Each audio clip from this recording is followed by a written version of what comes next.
अस्सलाम वालेकुम। यहाँ से हम स्टार्ट करें। The effective plate number correct theoretical plates for dead volume और wide, hence it is the measured of the number of the useful plates in the column। Actually इसके अंदर क्या हुआ है कि जो हमें टोटल रिटेंशन टाइम मिला है उसमें डेड वॉल्यूम भी आया है। तो जो डेड वॉल्यूम है वो भी उसके अंदर एक एरर है। उस एरर को अगर वहाँ से हम रिमूव करें तो फिर हमारे पास इफ़ेक्टिव जो नंबर ऑफ़ द प्लेट्स आती हैं। डेड वॉल्यूम है क्या कि ये जो हमारे पास, अगर मैं आपको बता सकूं कि अगर ये इस ग्राफ में आप देखें तो इस ग्राफ में ये ज़ीरो से लेके यहाँ तक टाइम देखें, रिटेंशन टाइम तो यहाँ से स्टार्ट होके इधर तक आएगा, यहाँ पर इसके सेंटर तक। लेकिन इसके लिए जो पीक स्टार्ट हो रही है वो तो यहाँ से स्टार्ट हो रही है तकरीबन इधर से, ठीक है। तो ये वाला जो क्या है ये इसका डेड वॉल्यूम में आएगा, यानी कि इसमें तो पीक ही नहीं है, कंपोनेंट ही नहीं है, तो ये यहाँ पर कंसीडर नहीं होगा, इसको डेड वॉल्यूम कहते हैं, ठीक है। तो फिर हम ये भी एक फैक्टर है जिसकी वजह से हम उसका रिटेंशन टाइम सही फाइंड करना चाहिए। T R prime is equal to T R minus T M, where T M is the time required for the mobile phase to travel the column and is the time it would take the unretained solute to appear. A gas chromatography an air peak often appear from the unretained air injector, यानी कि अगर gas chromatography है तो जो अनरिटेन्ड उसमें air है उसकी वजह से भी पीक आती है। तो उसके लिए जो टाइम है वो टी एम है, वो इसके लिए यहाँ पर यूज़ होगा, ठीक है। हम चलते हैं नीचे गैस क्रोमेटोग्राफी में, क्योंकि ये जो एफिशिएंसी है इसकी हमने जैसे पहले मैंने आपको बताया था कि गैस क्रोमेटोग्राफी में ही यूज़ होती है, और गैस क्रोमेटोग्राफी में इसको स्टडी करते हैं with the help of the van Deemter equation. वो वेन-देमतर इक्वेशन के थ्रू हम इसकी जो प्लेट हाइट है उसको फाइंड करते हैं कि प्लेट्स की हाइट क्या है। Van Deemter showed the packed gas chromatography, आपको सॉरी मैं यहाँ से पढ़ रहा हूँ जी। Van Deemter showed for the packed gas chromatography column that is the broader of a peak is simulation of the somewhat interdependent effect of the several source. The Vein-Demeter equation is expressed as H is the A plus B by U plus C U bar। H तो जैसे आपको मैं पहले बता चुका हूँ कि ये हाइट है, हाइट ऑफ द कॉलम, यानी कॉलम की जो लेंथ है, हाइट है, उसको H कहते हैं। और ए, बी और सी ये तीनों फैक्टर्स हैं जो कॉलम की एफिशिएंसी के ऊपर इफ़ेक्ट करते हैं उस गिवन सिस्टम के अंदर, ठीक है। तो ये मेजर फैक्टर हैं, और यहाँ पर ये ऊपर जो लिखा हुआ है H, what is the H etcetera, ये यहाँ पर आप इसको पढ़ लीजिएगा ये चीज़ें क्या हैं। मैं यहाँ पर आ रहा हूँ। The principle hold for the liquid chromatography as well, although the diffusion term may becomes less important while the equilibrium term become more critical. See below for the liquid gas chromatography.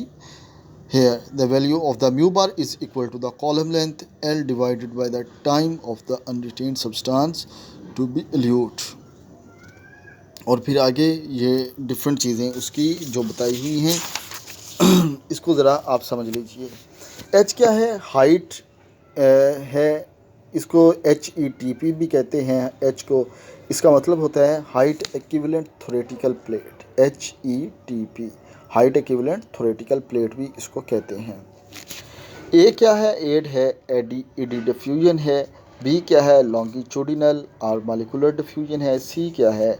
Resistance है और resistant interface mass transfer. And mu bar क्या है? Average linear velocity है। AD diffusion क्या होती है? It is the spread of the solute due to variety of the variable length pathway uh, available between the different particle in the column is independent on the mobile phase velocity. आप ये देखें तो ये एक AD diffusion का एक graph बना हुआ है, ये वाला, ठीक है। इसमें आप देखें कि ये डिफरेंट जो स्टेशनरी फेज़ के पार्टिकल हैं, यूँ ही समझे जैसे कि ये सिलिका है और सिलिका के पार्टिकल्स का जो साइज़ है वो थोड़ा बहुत एक दूसरे से डिफरेंट कर रहा है। उनके पैकिंग है और उनकी पैकिंग की वजह से फिर उनके जो पार्टिकल हैं, जैसे छोटे छोटे आपने पत्थर पैक किए हुए हों और वो एक साइज़ के हों और उनके दरमियान कहीं ना कहीं फिर वो मोबाइल फेज़ के गुजरने की ये स्पेस बनी हुई है। तो ये डिफरेंट साइज़ की वजह से ये प्रोड्यूस होता है, इसको कहते हैं एडी डिफ्यूजन। अब ये एडी डिफ्यूजन क्या करेगी, ये जो मोबाइल फेज़ है उसको डिस्टर्ब करेगी। ज़ाहिर बात है, जो मोबाइल फेज़ यहाँ से गुजरेगा उसका पाथ वे और है, इसका पाथ लेंथ और है, इसकी पाथ लेंथ और है, तो कोई पहले ल्यूट हो जाएगा, कोई बाद में ल्यूट हो जाएगा। तो एडी डिफ्यूजन एक ये वाला फैक्टर होता है। दूसरा होता है मॉलिक्यूलर डिफ्यूजन या लॉन्गिट्यूडिनल डिफ्यूजन, और वो जो फिगर है वो ये सेकंड वाली है, ये वाली, ठीक है। इसमें ये क्या होता है कि जैसे आपने कॉलम पैक किया, उस कॉलम के ऊपर अगर आपने कुछ सैंपल रखा हुआ है और ऊपर से आप मोबाइल फेज़ उसमें ऐड करते हैं, और ज़ाहिर बात है मोबाइल फेज़ उसके ऊपर ऐड होगा, फिर स्लोली वो नीचे मूव करेगा। तो आपने तो कॉलम पैक कर दिया, कॉलम के ऊपर जो लिक्विड अब आपने ऐड किया हुआ है, तो सैंपल क्या होगा कि वो सैंपल कंपोनेंट जो हैं वो उसमें उठेंगे और जो ऊपर सॉल्वेंट आपने मोबाइल फेज़ यानी कि डाला हुआ है उसमें वो जाके डिज़ोल्व होना स्टार्ट हो जाएंगे। इसको यानी कि वो होना तो ये चाहिए कि वो मोबाइल फेज़ के साथ कंसंट्रेशन डाउन मूव करे, लेकिन एक्चुअली क्या होता है कि सैंपल में से कुछ कंसंट्रेशन वो ऊपर जो सॉल्वेंट खड़ा हुआ है उसके अंदर डिज़ोल्व हो जाता है। जैसे अगर आप बर्तन में नीचे अगर आपने कभी देखा हो, मैं आपको एक एग्ज़ाम्पल ही देता हूँ ऐसे, कि अगर मिट्टी नीचे बिल्कुल बैठी हुई है किसी बर्तन के, आप ऊपर पानी डाल दें तो कुछ ज़रात उसके ऊपर भी आके डिज़ोल्व हो जाते हैं। ये मॉलिक्यूलर डिफ्यूजन की एक आपको मैं एग्ज़ाम्पल जैसे समझने के लिए बता रहा हूँ। इसको मॉलिक्यूलर डिफ्यूजन्स कहते हैं। अब इसकी वजह से भी क्या होता है कि जो पीक है वो ब्रॉडर आती है, यानी कि सेपरेशन अच्छी नहीं हो पाती। ये डिफरेंट रीज़न्स हैं, ठीक है, जिसकी वजह से जो कॉलम की एफिशिएंसी है वो डिफरेंट वो अच्छी नहीं रहती। तो ये होती है, और फिर उसके बाद ये ग्राफ है, ये बनाया हुआ है between longitudinal and eddy diffusion के दरमियान। और फिर जो सी है ये क्या है, ये तो कांस्टेंट है, ये सी मास ट्रांसफ़र है, और ये तकरीबन resistance in interface mass transfer is the C. As we know, a finite time required for the solute distribution equilibrium to the established between the two phases, and it move between mobile and stationary phase. Movement of the mobile phase does not gives the sufficient time for the equilibrium. अगर वो उसको sufficient time नहीं मिलता तो फिर वो movement भी अच्छे से नहीं होती, यानी कि वो मास का ट्रांसफ़र नहीं होता, यानी कि वो स्टेशनरी फेज से मोबाइल फेज में कंपोनेंट आते नहीं हैं अगर उसको वो रिक्वायर उसका टाइम ना मिले, या फिर उसको अगर उसका टाइम ज़्यादा मिल जाए फिर भी उसमें प्रॉब्लम आती है। यहाँ से हम ये डिफरेंट चीज़ों को अब हमने कैरी करना है। ज़ाहिर बात है कि हम एक एवरेज लीनियर वेलोसिटी अगर उसको इंक्रीज़ करें या डिक्रीज़ करें तो ये जो है मास इंटरफेस जो है वो हो सकता है।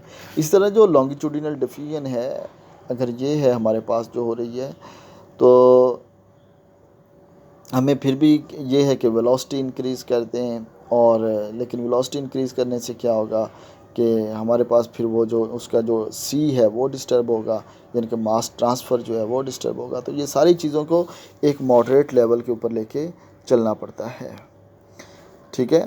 तो ये है मैंने आप लोगों से इसका ये सारे जो नोट्स हैं वो शेयर कर दिए हैं, और जो इम्पोर्टेंट चीज़ें वो थी। अब उसमें आपने गैस क्रोमेटोग्राफी पहले से पढ़ा हुआ है, उसको पढ़ लेना है, और इसी तरह पार्टीशन कॉलम क्रोमेटोग्राफी है, पेपर क्रोमेटोग्राफी है, थिन लेयर क्रोमेटोग्राफी है, ये सारी चीज़ें हैं। और फिर भी अगर आप लोगों को कोई हो प्रॉब्लम तो इंशाल्लाह मैं तकरीबन 4 o'clock आज शाम को आप लोगों के साथ गूगल मीट के ऊपर एक मीटिंग करूँगा। तो जो जो आपने डिस्कस करना हो वो 4 बजे में इंशाल्लाह मैं ऑनलाइन हूँगा गूगल मीट के ऊपर। 4 से पहले ही मैं तकरीबन 3:45 के ऊपर आपसे लिंक शेयर कर दूंगा उस मीटिंग का। आप मीटिंग को ज्वाइन करेंगे, वहाँ पर हम आके ये डिस्कशन दोबारा कर लेंगे। तो उसमें जो भी चीज़ें फिर आप अभी इसको पढ़ लीजिएगा कि ये क्या होती हैं। ओपन ट्यूबुलर कॉलम होता है और पैक कॉलम होता है, कॉलम्स की लेंथ और फिर ग्राफ से रिलेटेड जो चीज़ें हैं, ठीक है। तो ये आपने इसको पढ़ लेना है। तो मैं इंशाल्लाह ताला फिर 4 बजे ऑनलाइन हूँगा, बाकी चीज़ें हम इंशाल्लाह उस गूगल मीट के ऊपर भी देख लेंगे। तो थैंक यू बेटा, अल्लाह हाफिज़।